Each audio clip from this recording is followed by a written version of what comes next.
আজকে যারা বলেন রাজনীতির সাথে কোরআনের সম্পর্ক নাই, আজকে যারা বলেন এই বাচ্চারা কোথা থেকে এসেছে, আজকে যারা মনে করেন এই তরুণ শৈশবের লোকেরা তোমরা আর কি করেছো, আমরা 15 বছরে সব করে ফেলেছি।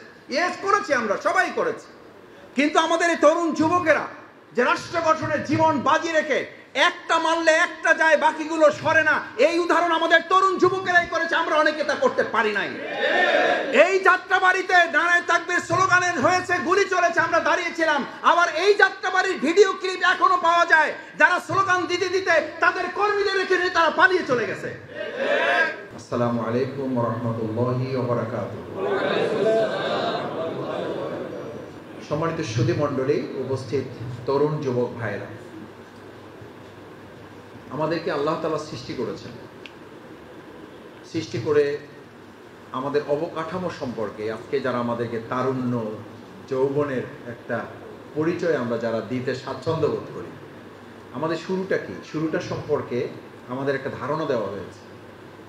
অকদ কুনতা মা মাহিনা, আমাদের শুরুটা তারুণ্য দেওয়া হয়নি, যৌবন দেওয়া হয়নি, শৈশব কিংবা কৈশোর দেওয়া হয়নি। একেবারে অপবিত্র অপরিচ্ছন্ন একটা ফোঁটা পানি থেকে আমাদের শুরু। সেখান থেকে বলা হয়েছে ওমান জাআলাকা দামা, তোমাদেরকে কে রক্তে পরিণত করেছে। ওমান জাআলাকা লাহমা, কে তোমাদেরকে মাংসে পরিণত করেছে।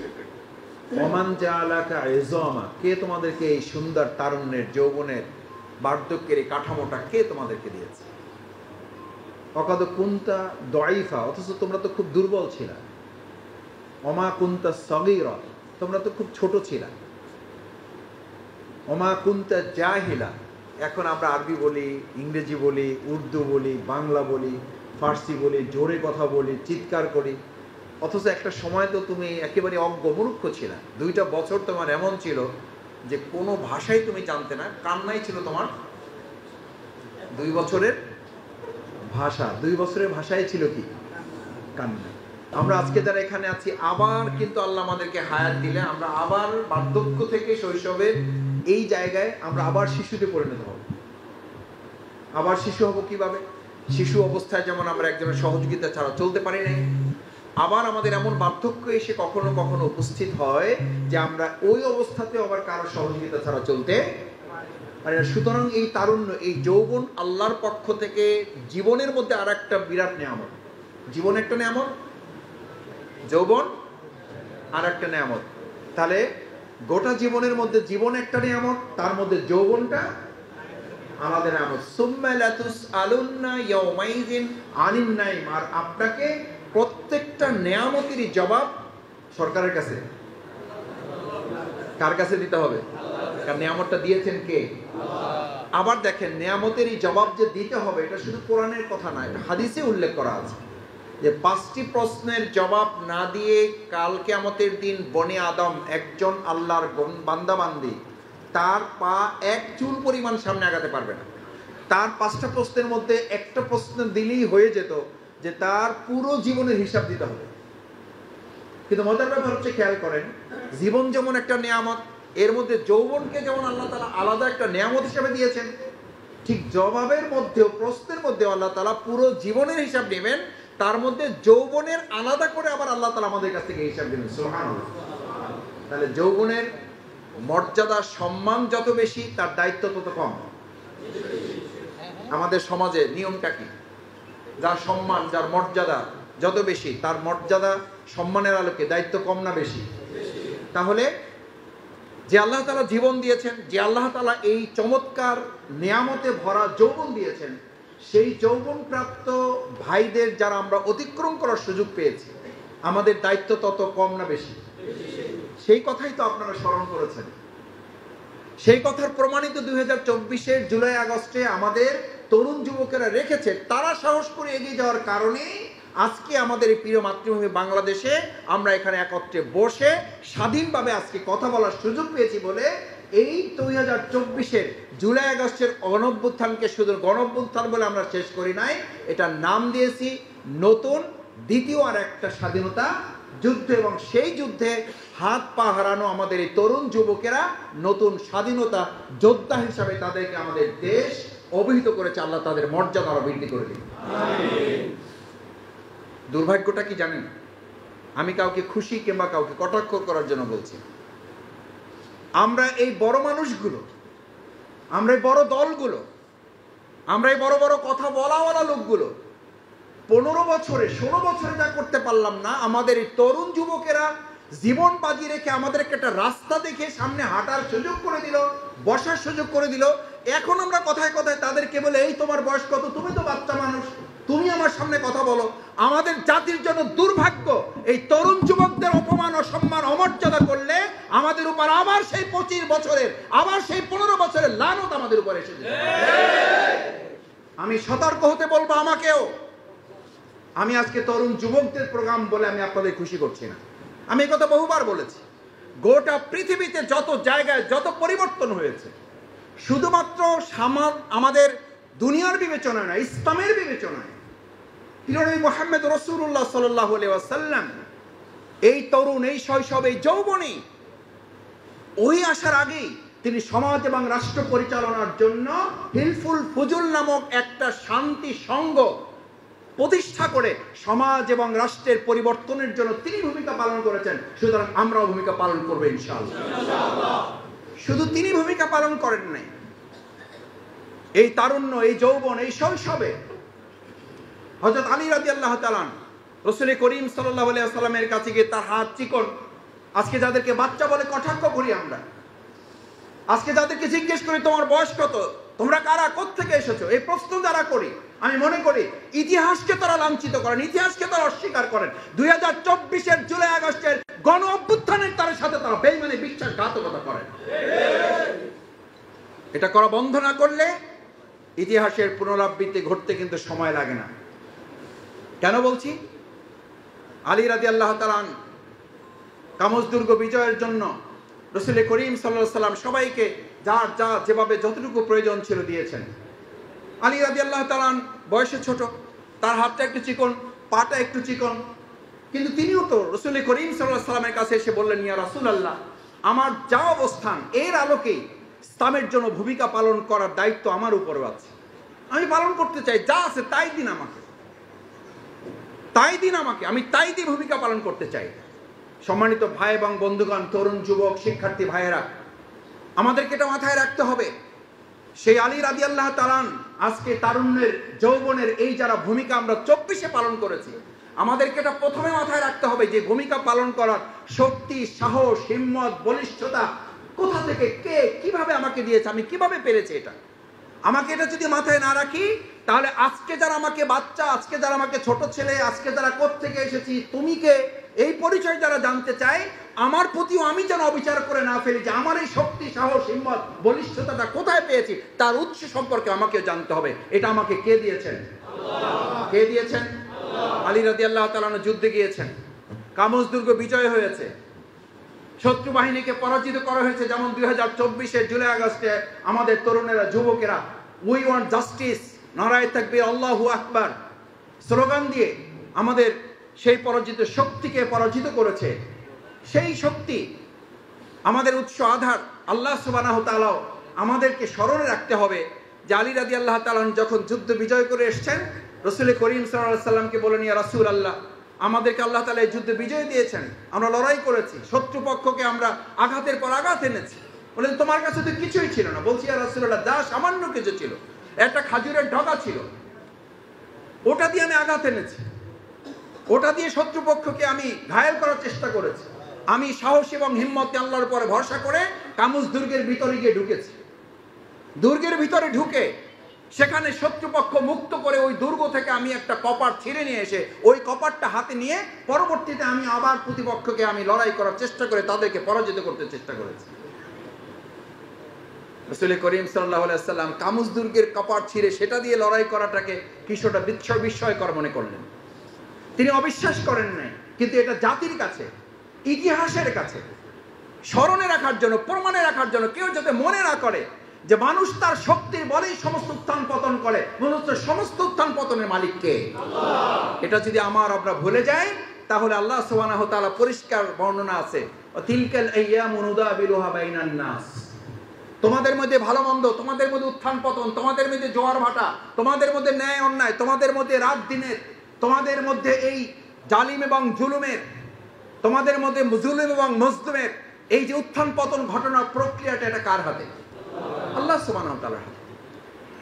আলী রাদিয়াল্লাহু তাআলা বললেন, ইয়া রাসূলুল্লাহ, আমি সেই কপাট ছিঁড়ে নিয়ে এসে লড়াই করেছি, এমন ভাবে একজনকে আঘাত করেছি যে দ্বিখণ্ডিত হয়ে আমার সেই জানালাটা মাটির নিচে কি হয়ে গেছে, মাটির নিচে ঢেকে গেছে। বলছে তাই নাকি? রাসূল করিম সাল্লাল্লাহু আলাইহি ওয়াসাল্লামের প্রশ্নে আলী রাদিয়াল্লাহু কিছুটা বিস্মিত হলেন যে রাসূল সাল্লাল্লাহু আলাইহি ওয়াসাল্লাম কি তাহলে আমাকে বিশ্বাস করেন না?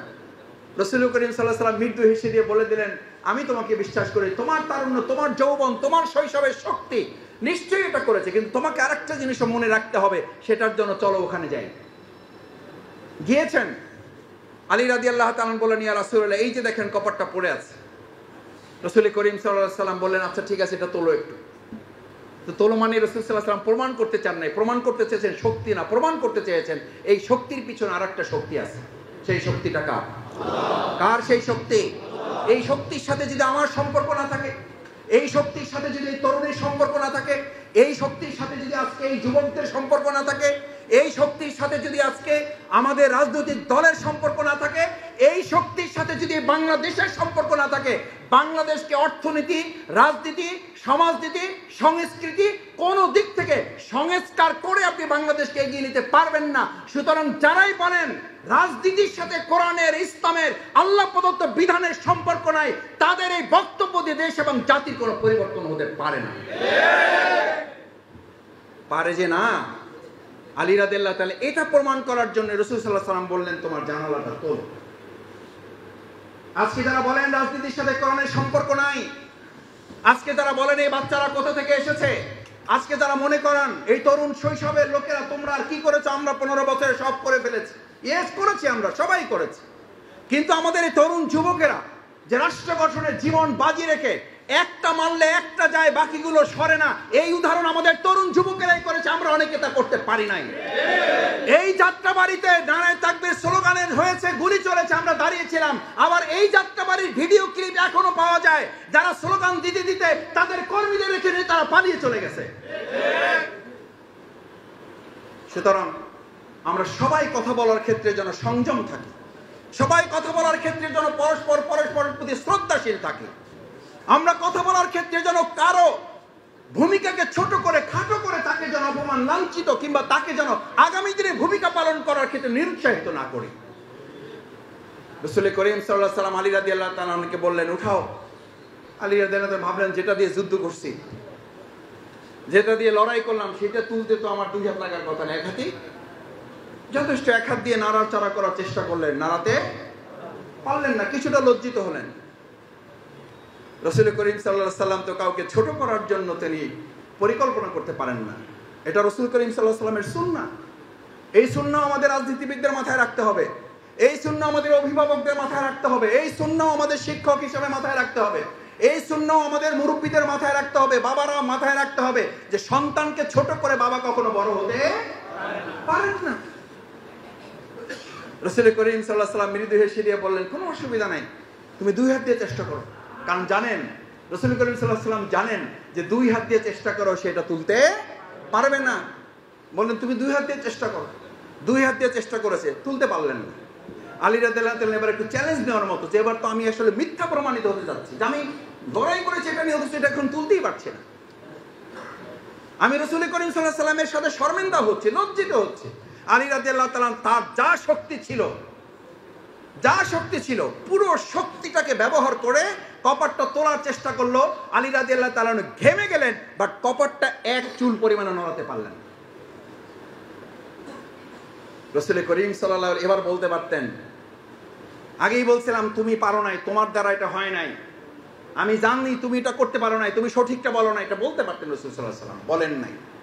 রাসূল সাল্লাল্লাহু আলাইহি ওয়াসাল্লাম ওই তরুণ, ওই যুবক, ওই শৈশবের আলী রাদিয়াল্লাহু তাআলা আনহুকে জড়িয়ে ধরে আদর, স্নেহ, ভালোবাসা, উৎসাহ, অনুপ্রেরণা দিয়ে বললেন, আলী তুমি যেটা করেছো ওটা আমি প্রথম বলাতে আমি বিশ্বাস করেছি, কিন্তু তোমার মাথায় আমি একটা জিনিস দেওয়ার মধ্য দিয়ে গোটা বিশ্ববাসীর ভবিষ্যৎকে একটা আগাম বার্তা দিতে চেয়েছি। তোমার এই শক্তির কোনো কুলকিনারা নাই যদি তোমার শক্তির সাথে মহান আল্লাহর শক্তির সম্পর্ক তৈরি না হয়।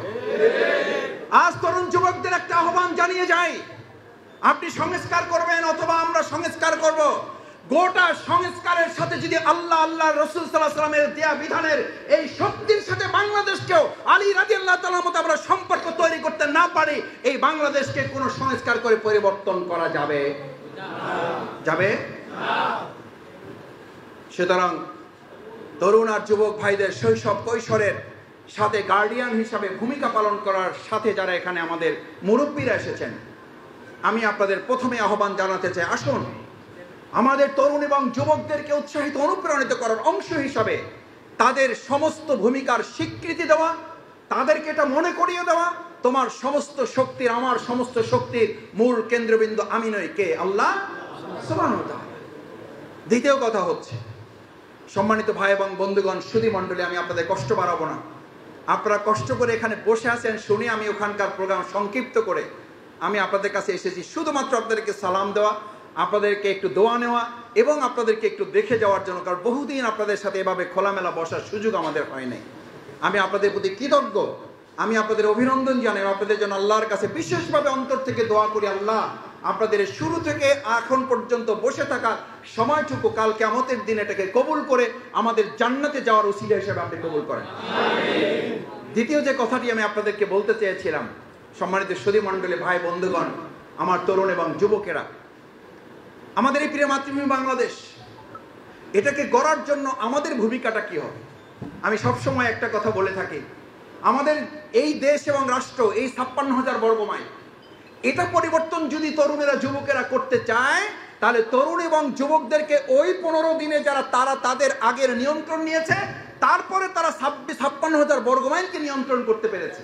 আমি তরুণ যুবকদের কাছে অনুরোধ জানাতে চাই, এই মিডিয়ার মাধ্যমে, এই সামাজিক যোগাযোগের মাধ্যমে, এই এখানে কয়েকশো আমাদের সম্মানিত সুধী মণ্ডলের মাধ্যমে, যদি সেদিন আপনারা আপনাদের নিয়ন্ত্রণ করে গুলির মুখে জীবন দেব, তবু আমরা নতি স্বীকার করব না।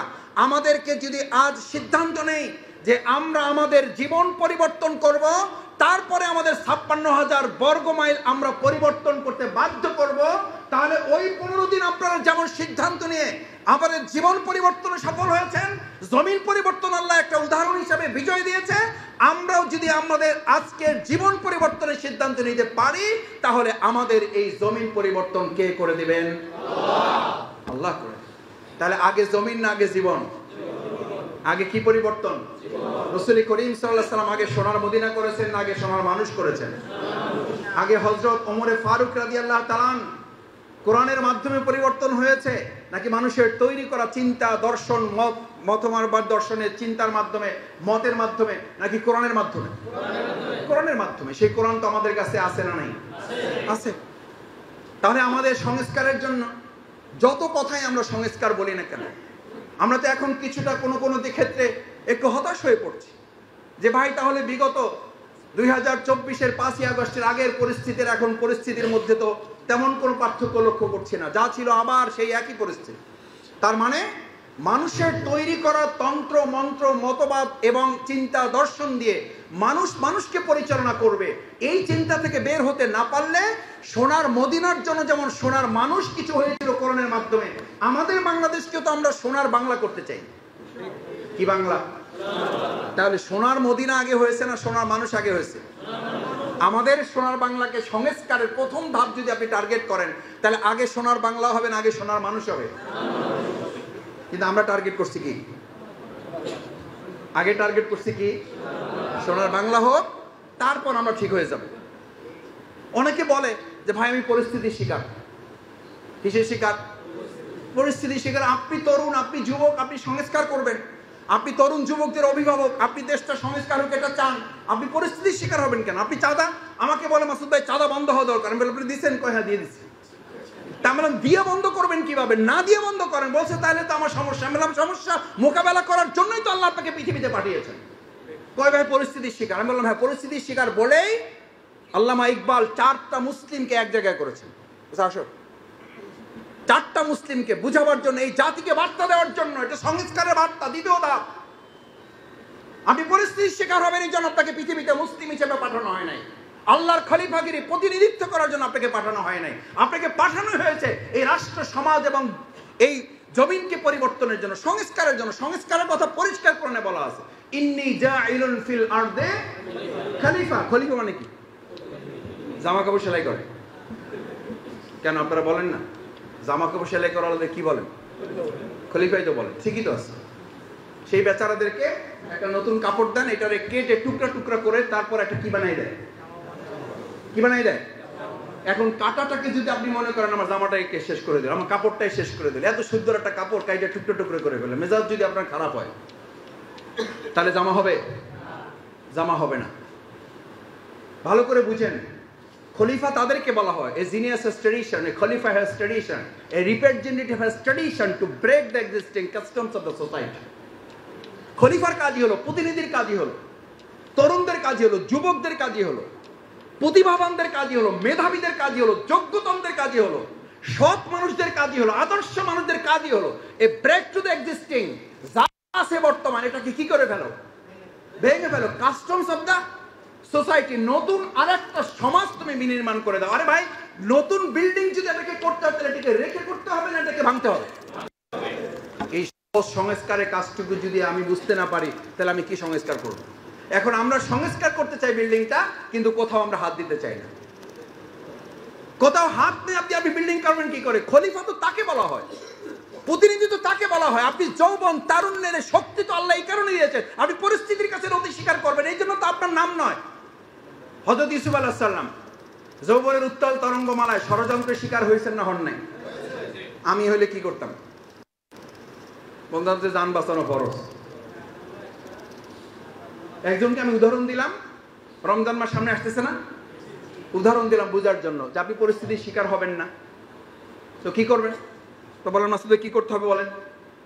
আমি বললাম ধরেন সংস্কারের এটা একটা রূপ বুঝার জন্য যে আপনি রমজান মাস মাত্র 5 মিনিট বাকি আছে ইফতারের। কয় মিনিট? ধরেন আমরা এই রমজানের এখন 5 মিনিট আগে আছি এখানে, আর 5 মিনিট পরে আমাদের ইফতারের সময় হবে। এই মুহূর্তে কিছু সন্ত্রাসী,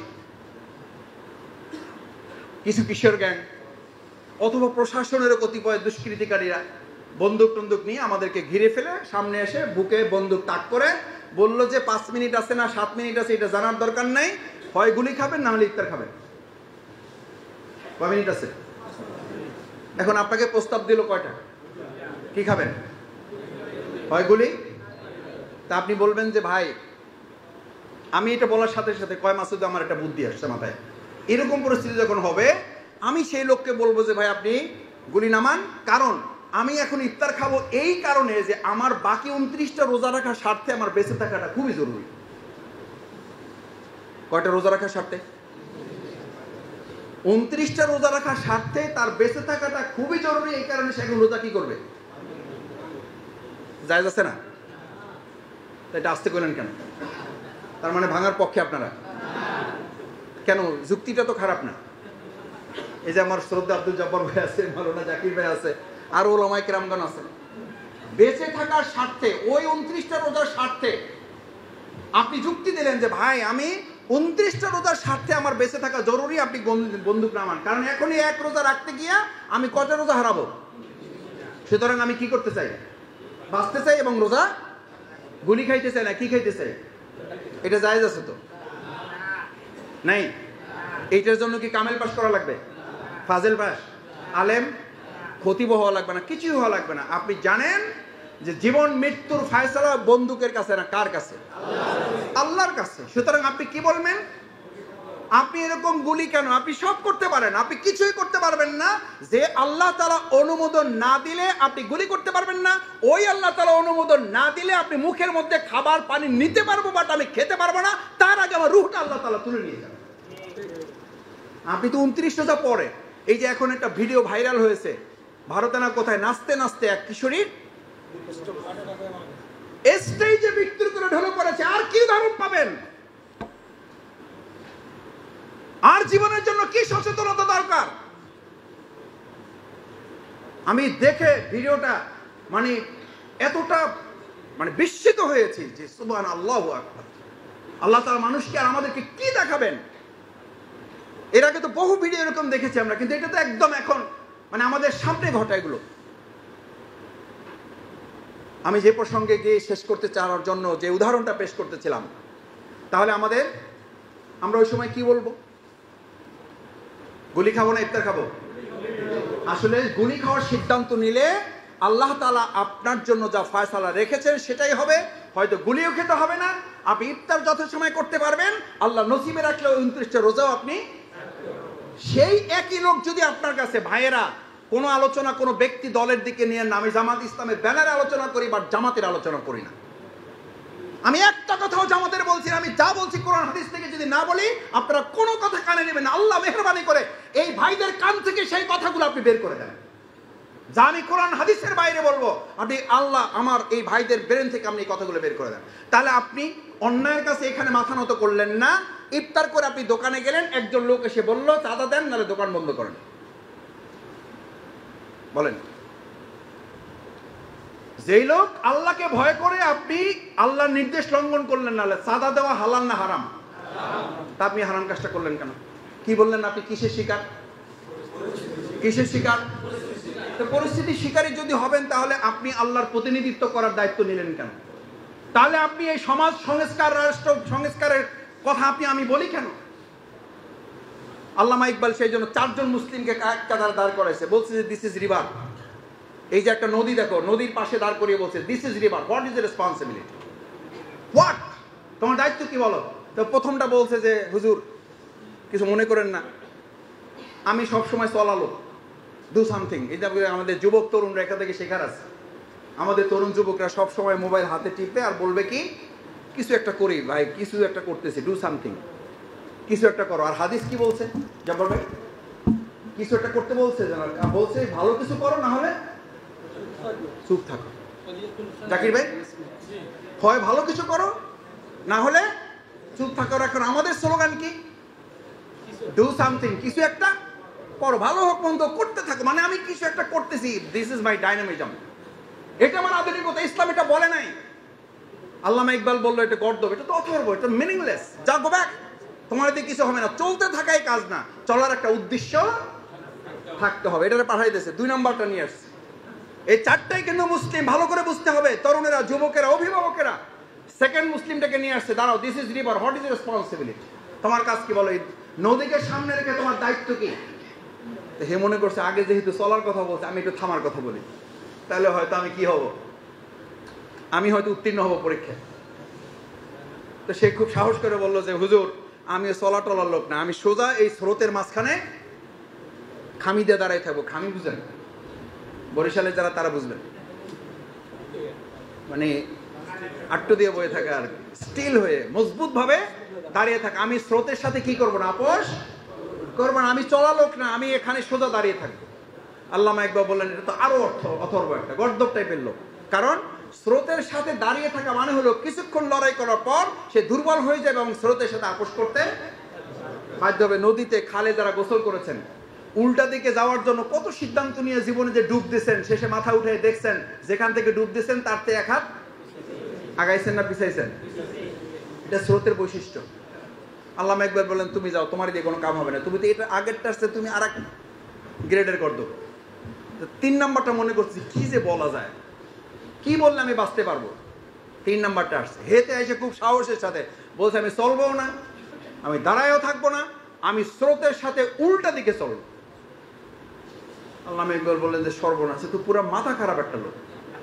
মুসলিম এত মাথা খারাপ হইতে পারে? আমাদের মধ্যে এরকম মাথা খারাপ হলো তরুণ যুবক, মাথা খারাপ হওয়া যাবে না, হোমিজিক্যাল হওয়া যাবে না।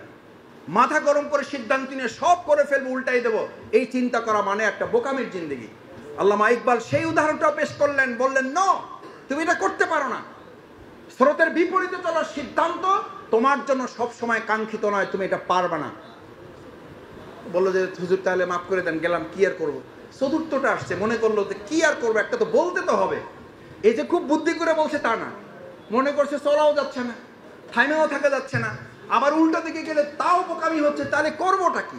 সে একটু সাহস হিম্মতকে দাঁড়াইয়া মজবুতির সাথে বললো যে হুজুর আমি একটা কথা বলি, আমি পারবো না জানি না, আমার উত্তরটা হইতেও পারে নাও হইতে পারে, আপনার পছন্দের জন্য বলছি না, আমার মাথায় সেই জন্য বললাম, আমি চলবো না, দাঁড়াই থাকবো না, স্রোতের উল্টা গতিতে আমি মাথা গরম করে চলে নির্বুদ্ধিতার পরিচয় দেবো না, আমি চেষ্টা করব স্রোতের গতিটাকেই পাল্টে দেওয়ার জন্য। সুবহানাল্লাহ। সংস্কারের দায়িত্ব কর্তব্য যুবকদের, তরুণদের, অভিভাবকদের। আজকে স্রোত যেদিকে চলছে এদিকে চলাটা খুব বুদ্ধিমানের কাজ না। এটার জন্য কোনো শক্তি লাগে না, এটার জন্য কোনো মেধা লাগে না, এটার জন্য যোগ্যতা লাগে না, চরিত্র লাগে না, আদর্শ লাগে না। আর বাংলাদেশের এই বর্তমান চলমান স্রোতের গতিটাকে উল্টে দিয়ে আমরা আল্লাহ আল্লাহ রসুলের সুন্দর একটা গতি বাংলাদেশে নিয়ে আসতে চাই। রাজি আছি ইনশাআল্লাহ? ইনশাআল্লাহ রাজি আছেন? এটার নাম সংস্কার। এটার নাম সংস্কার। সংস্কার করতে গেলে সামনে বহু অন্ধকার দেখা যায়। ইউসুফ আলাইহিস সালাম এরকম অন্ধকার দেখেছিলেন। কয়টা দরজা বন্ধ ছিল? কয়টা বন্ধ ছিল? 7টা দরজা বন্ধ। এটা জানার পরেও তিনি মনে করেছিলেন সংস্কারে, পরিবর্তনে, আত্মসমর্পণ না করে পরিস্থিতির শিকার হওয়া এই কথা মুসলিমের নয়, এই কথা আল্লাহর বান্দার নয়, এই কথা তরুণের নয়, যুবকের নয়, শৈশবে কৈশোরে উত্তীর্ণ লোকদের এই কথা হতে পারে না। আমি পরিস্থিতির শিকার। তারা বলবে 7টা দরজা বন্ধ ঠিকই আছে, ওই দরজার পর্যন্ত যাওয়ার যতটুকু জায়গা ওইটুকু সামর্থ্য আল্লাহ আমাকে দিয়েছেন, আমি ওই সামর্থ্যটুকু শেষ করব, তারপরের জায়গাটুকু খুলে দেওয়ার দায়িত্ব কার? আপনি আপনাকে সংস্কার করার দায়িত্ব নিন। 3.5 হাত বড় সংস্কারের দায়িত্ব আপনি নিন। আমি আপনাকে কথা দিচ্ছি আল্লাহ আল্লাহ রসুল সাল্লাল্লাহু আলাইহি ওয়াসাল্লামের বক্তব্য অনুযায়ী আপনি 3.5 হাতের সংস্কারের সিদ্ধান্ত নিন। তরুণেরা, যুবকেরা আজকে এই সিদ্ধান্তটিকে নাকি বাড়ি ফেরাও। আমি আস্থার সাথে বলছি আল্লাহ 56,000 বর্গ মাইলকে সংস্কার করে দেবেন। আমাদের দায়িত্ব কতটুকু? আমাদের কতটুকু? এই 3.5 হাতের মালিক আপনি আছেন না নাই? এইটুকুকে সংস্কার করেন না আগে। এইটুকু সংস্কার করা সহজ? এইটুকু সংস্কার করা কঠিন নাকি 56,000 কঠিন? তাহলে 3.5 হাত অপেক্ষাকৃত 56,000-এর চেয়ে সহজ তো নাকি? সহজ। কিন্তু রাসূল করিম সাল্লাল্লাহু আলাইহি ওয়াসাল্লাম 56,000-এর চেয়ে 3.5 হাতকে সংস্কার করাটাকেই কি বলেছেন? সমস্ত যুদ্ধ শেষ করে এসে বলেছেন এবার যুদ্ধটা কার সাথে? এবার যুদ্ধটা কার সাথে? আমার তরুণেরা, আমার যুবকেরা শুধু নয়, প্রত্যেকে এখানে যারা মুরব্বী আমি সহ আমরা আছি, প্রত্যেকে মাথায় নিয়ে যান। রাসূল করিম সাল্লাল্লাহু আলাইহি ওয়াসাল্লাম বদর শেষ করেছেন, উহুদ শেষ করেছেন, খন্দক শেষ করেছেন, আহজাব শেষ করেছেন। এবার সাহাবীদেরকে নির্দেশ দিচ্ছেন এবার বড় যুদ্ধের জন্য প্রস্তুতি গ্রহণ করো। সাহাবায়ে আজমাইন কেরামগণ আমাদের মতো হইলে তো মাথা নিচের দিকে ঝুঁকায় বলতে আবার যুদ্ধ, আহা রে। আর তারা উঠে কিতাবুল মাগাজি যুদ্ধের বর্ণনায় পাওয়া যায়, উঠে তারা পরস্পরে কোলাকুলি করা, ঈদ মোবারক মতো ঈদের আনন্দ তৈরি হয়ে গেল। আবার কিসের ঘোষণা? আরে কপাল পোড়া তরুণ যুবকেরা, আজকে ভালো করে শুনে রাখো, যে মুসলিমরা এক সময় যুদ্ধকে তাদের বাসর রাত মনে করত, সেই যুবকেরা গোটা পৃথিবী শাসন করত। আর আজ যারা যুদ্ধের ময়দান ছেড়ে বাসর রাতকে বেছে নিয়েছে, আমাদের নাকে রশি লাগিয়ে পৃথিবী আজ ঘুরিয়ে বেড়াচ্ছে। আমাদের যদি মুক্তি পেতে হয়, আবার বাসর রাত ছেড়ে যুদ্ধের ময়দান কি বাসর রাত করে আমাদের বেছে নিতে হবে। এটা আমার কথা নয়, এটা জঙ্গি কথা নয়, এটা মুসলিমদের বৈশিষ্ট্য, এটা ইমানদারদের তরুণ যুবকদের একটা বৈশিষ্ট্য। 17 জন তরুণ যুবকেরা এই বাংলাকে স্বাধীন মুক্ত করেছে। কতজন? আর আমরা তো এখানে তার চেয়ে অনেক বেশি দরকার হয় না সংস্কারের জন্য, রাষ্ট্র কাঠামো পরিবর্তনের জন্য। কবি নজরুলের সেই জন্য খুব চমৎকার একটা সুন্দর কবিতার লাইন আছে, যুগ জামানা বদলে দিতে চায় না অনেকজন, এক মানুষই আনতে পারে জাতির জাগরণ। আমার তরুণেরা যারা ফুল দিয়েছ, আমার যুবকেরা যারা ফুল দিয়েছেন, আমি আপনাদেরকে আজকে আহ্বান দিয়ে যাচ্ছি।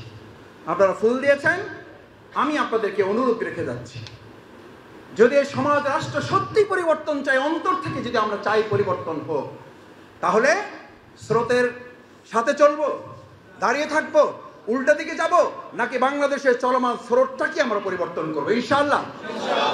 যদি তা পারেন, আমি আপনাদেরকে কথা দিয়ে যাচ্ছি, এই বাংলাদেশ বদলাতে বাধ্য, এই বাংলাদেশ বদলাবে ইনশাআল্লাহ। আমাদের তরুণেরা, যুবকেরা যে বাংলাদেশের জন্য জীবন বাজি রেখেছে।